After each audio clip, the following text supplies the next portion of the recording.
Transport is an important component of government's day-to-day operations. This is because it facilitates for the effective delivery of services and the movement of goods. However, lack of a management system and the maintenance of government vehicles affects service delivery. On this week's edition of News in Depth, Macpherson Mukoka looks at the management of the government fleet of vehicles. I'm your host, Masauso Mukwayaya. Stay tuned.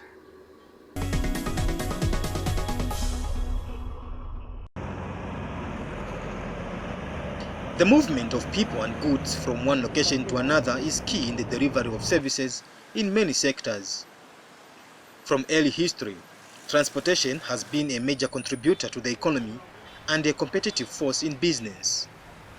This is done through different modes of transportation such as air, rail, road, and water. And because it is the engine of the economy, without its management system, the entire economy will suffer stagnation.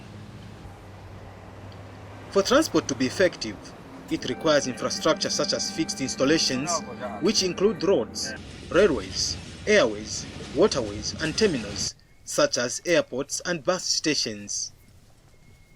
But in Zambia, it is the road network that stands out as the most used mode of transport, as highlighted in the National Transport Policy of 2019. According to the Road Transport and Safety Agency, there are currently over 800,000 motor vehicles in Zambia, with about 10,000 runners and non-runners being government-owned. The remaining number is shared among individuals, private institutions, and international organizations. Government uses its fleet mostly to transport civil servants delivering services across the country. However, government has over the years noted with concern the increase in the misuse of its fleet by civil servants. The Ministry of Works and Supply disclosed that over 2 billion kwacha was spent in 2017 on maintenance of vehicles. Several factors have been attributed to this high cost on maintenance of government vehicles. Logistics and transport experts are of the view that bad driver behavior is among the contributing factors to high government fleet maintenance costs. The robust driver training. You see, whilst we appreciate the fact that we have a cadre of drivers that are able to adhere to these rules and regulations, if they don't have adequate training, it becomes very difficult to manage them. So, against that background, we are trying by all means to interact with most of the government ministries to try and see how to bring down this scourge.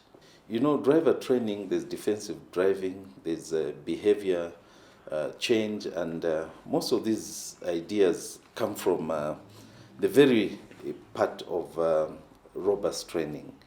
You see, a trained cadre always adheres to the rule of law. And these are some of the things we are trying to do as an institute to spearhead just the idea of bringing down this scourge.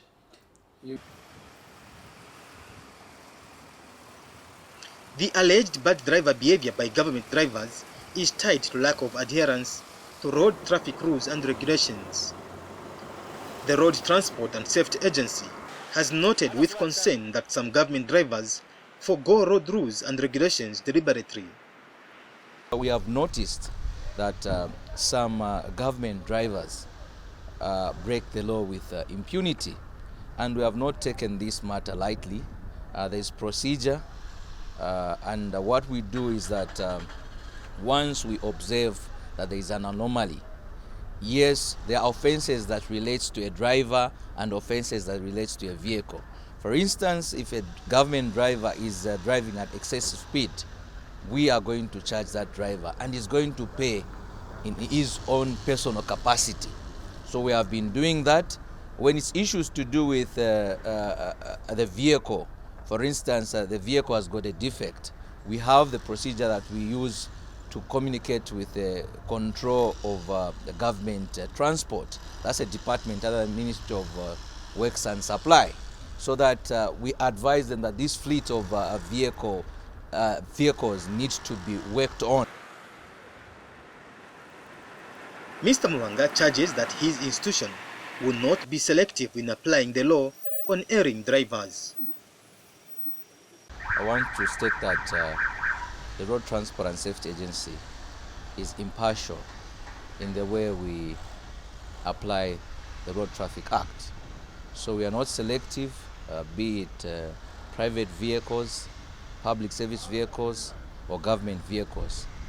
They all fall under our mandate to ensure that, one, we have got roadworthy vehicles on our roads, two, we have got drivers that are licensed on our roads, including government drivers, three, we have drivers that are following the appropriate speed limits. It is also alleged that government vehicles do not undergo mandated roadworthiness test by the Road Transport and Safety Agency. In an event of an accident involving a government vehicle, the responsibility of repairing the vehicle and other associated costs fall on the government treasury. RTSA and the Chartered Institute of Logistics and Transport, Zambia chapter, feels this has also contributed to the huge cost that government is incurring on maintenance of its vehicles. The two institutions are of the view that government needs to find sustainable means of dealing with defective vehicles, as they are a concern to road safety. Time and again we have these defective vehicles. Whether they are private or government, they still remain defective. And that is why we are trying to embark on issues of trying to move in and look at the policies of disposal, policies of replacement, and above all, the maintenance policy, strict maintenance policy. You see, you realize that time and again, government has actually indicated that these backyard garages should not be used. You see, you find you get a vehicle into a garage, when it comes out, it's even worse than it was taken into. So it's that kind of strictness that actually is moving towards perfecting all these problems that you have referred to. And as an institute, we realize that we are moving, but slowly, and I think we'll get there soon. Vehicles that are only 5 years from the year of make are the ones that are only subjected for test certificate. We believe that a vehicle that is 5 years into the year of make is in good condition, therefore they're not subjected for certification of fitness. And of course, government usually buy brand new vehicles according to tender procedures. So of course, a good number of them are in good condition. But we are not saying that going forward, then they exceed that window for 5 years. We propose that there should be a provision in the law that allows all vehicles in the country, irrespective of it being private, government, or a public service vehicle, should be subjected for roadworthiness tests for the benefit of road safety. Other than the alleged reckless driving of government vehicles and breaking of rules and regulations on the road, there is another concern. The concern borders on the unauthorized use and abuse of government vehicles. While unauthorized use of vehicles and lack of fitness tests could be visible concerns, there is more to the costs. The absence of a fleet insurance cover and fleet management policy for government vehicles has caused unnecessary maintenance costs. If the government doesn't have a fleet management policy, I would urge them to urgently look into it and come up with one. It will help government greatly in that they will be able to negotiate for lower insurance premium rates, which will reduce on the cost. Because you see, the fleet management cover looks at a lot of other aspects in terms of how well,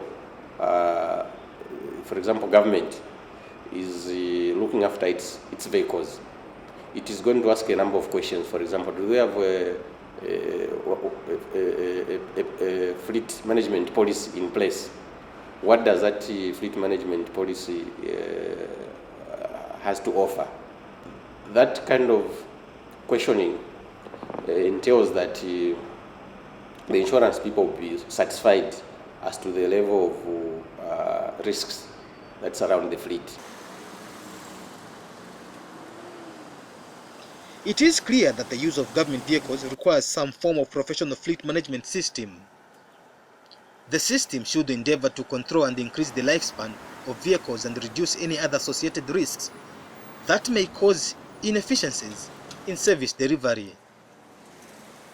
This would lead to increased productivity and compliance by drivers. There are several reasons that forward such issues, like not having professionals in running the government fleet. Secretary to the Cabinet issued a circular that all the cadre that are running transport should be our members, qualified cadre, so that as time goes on, we'll be able to reduce such costs. What has happened is the structure has been that you find HR officers in some sectors of government run transport. And we're actually doing a door-to-door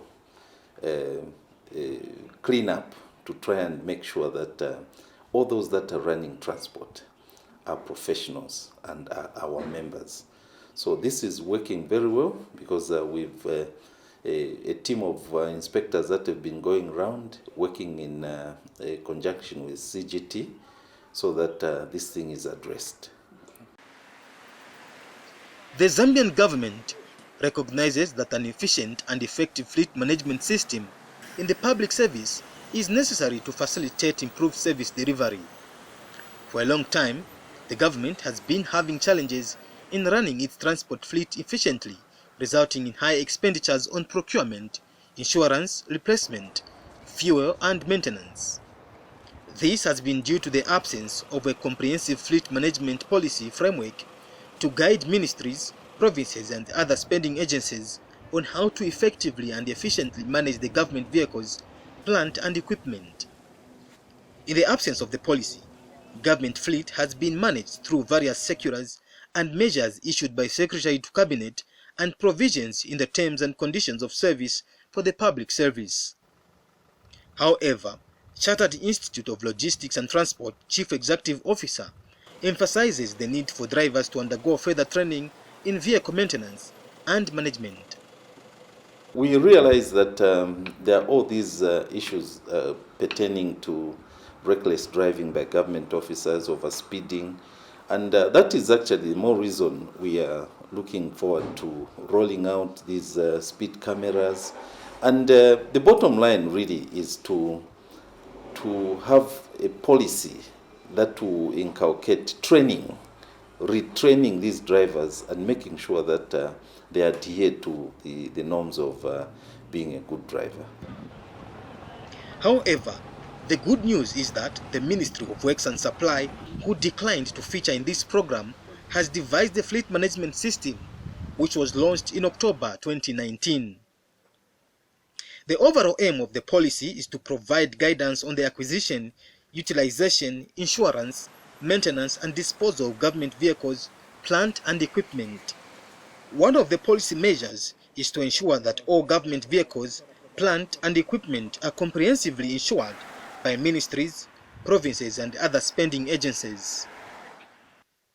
The insurers are, however, happy that government has been compliant in insuring its vehicles with third-party packages. Government has not been exempted from insurance. So when you see a government vehicle on the road, at least as far as we are concerned, the government is law-abiding. So there is, to the extent of the minimum third party that is required. We may not be able to know in terms of the extent of the comprehensive, but at least third party, they are insured. So we can safely say the government is compliant as far as insurance is concerned, but they can do better. The government fleet management policy has been developed to ensure an efficient and effective government fleet management system. The policy is anchored on the National Decentralization Policy and seeks to effectively improve service delivery at all levels of government. The system is mostly used for tracking the whereabouts of vehicles and also includes following through and recording of mechanical faults and the conduct of drivers. The Chartered Institute of Logistics and Transport, Zambia chapter, nods to the system's provision that talks about the training of drivers. What is happening now is the world over, if you have a vehicle monitoring system, you won't need to actually spend money to roll out other vehicles to actually move in to start chasing them. You'll be able to be stationed somewhere and you'll be able to know which vehicle has gone out to where and for what. So these are systems that are user-friendly and cost-effective. It will actually be much easier for an officer designate who will be positioned in some area and monitor these vehicles. Then they will be able to be identified. You see, if this person is not able to be tracked properly, or if he is not able to fully understand why he's not adhering to such rules, the system can even get the vehicle switched off automatically so that controls are actually made. Thereby, drivers will know that if I try to move out without authority, I may actually be seen by the system. The management of government vehicles, plant and equipment has been facing several challenges. Probably one of the biggest cost-saving challenges for government is the ever-increasing rise in fuel costs. Fluctuations in market price and external factors that influence prices are beyond the control of government. Overseeing the maintenance program of the government fleet is usually an internal matter. According to the Fleet Management Policy, the ministry responsible for works and supply through Government Transport Control Unit is mandated to coordinate the management of government vehicles, plant and equipment in line with Gazette Notice number 836 of 2016. The policy covers the Fleet Management Register, manual on the use, care and maintenance of government vehicles, plant and equipment, certificate of competence, driver's daily check sheet, vehicle logbook, weekend special passes, history book, and transport utilization returns. But RTSA is pushing for legal reforms where government departments should be required to have their fleet tested for fitness by the agency. The law does not allow government vehicles, for instance, to pay for or to undergo certification of fitness. That's what we have been pushing under the road amendment of the Road Traffic Amendment Bill, that going forward, let's have a provision in the law where we should subject these government fleet, because some of them are not in good conditions, not a secret. And the only way we could help each other, if it means, yes, let them be mandated to come for fitness, maybe at a reduced fee, because of course you say it's the same government cannot pay to itself. But what is at stake is the safety of the vehicle itself and the safety of the people that are using such kind of a vehicle. The Government Transport Control Unit is responsible for carrying out checks on vehicles to ensure compliance with the law. The check includes pre-purchase vehicle inspections and regular maintenance of vehicles and attending to reported defects. The policy also provides for the establishment and maintenance of a digitalized national database of all government vehicles, plant and equipment at the ministry responsible for works and supply. One thing is the employment of ICT. You see, everyone is moving with time. In fact, the world has become a global village where the use of ICT in trying to monitor vehicle misuse has become an in thing. Because what is happening right now is you can't be everywhere.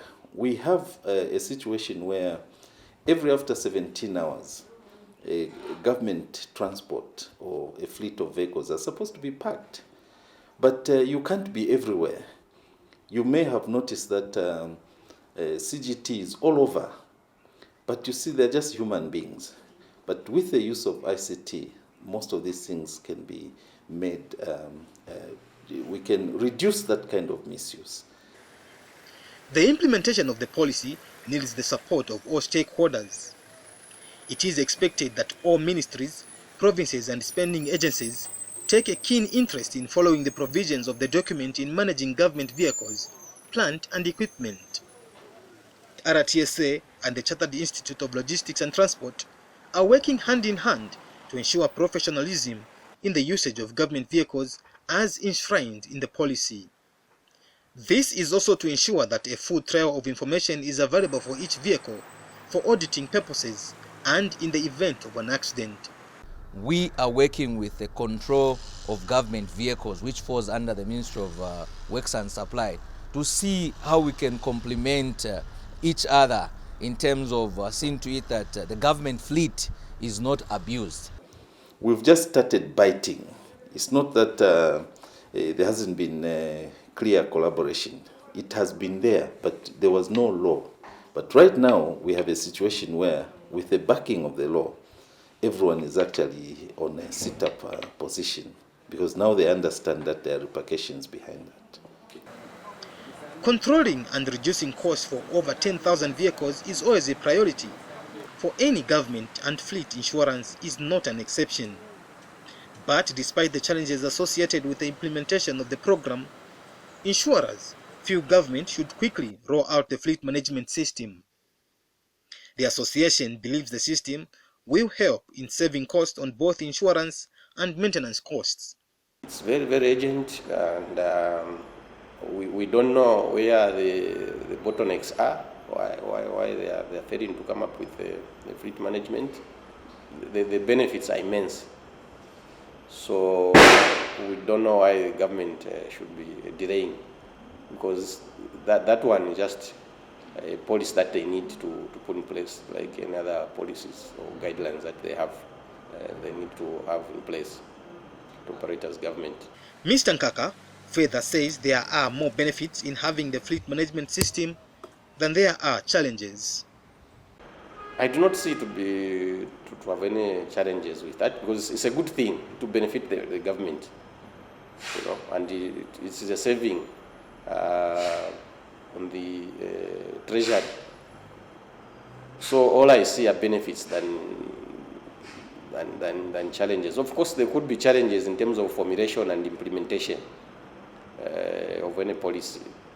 That is expected, but it's a thing that at the end of the day the country needs to have. Government has operational elements that require a lot of time, energy and highly coordinated logistics such as transport, which are all done at a cost. Therefore, once rolled out, the fleet management system will, among other things, allow tracking of receipts used for refueling, which can provide further information about the vehicle and fueling habits of a driver, as well as driving conditions. Government Transport Control Unit will be able to analyze patterns, behaviors, and habits of individual drivers. This information will allow Government Transport Control Unit to make informed decisions on how to improve driver habits, bringing dangerous driving behavior to their awareness, and more. The overall aim of the policy is to provide guidance on the acquisition, utilization, insurance, maintenance, and disposal of government vehicles, plant and equipment. The policy objectives and measures shall apply to all ministries, provinces, and other spending agencies. In addition, some provisions of the policy shall apply to private vehicle operators who provide transport services for government business.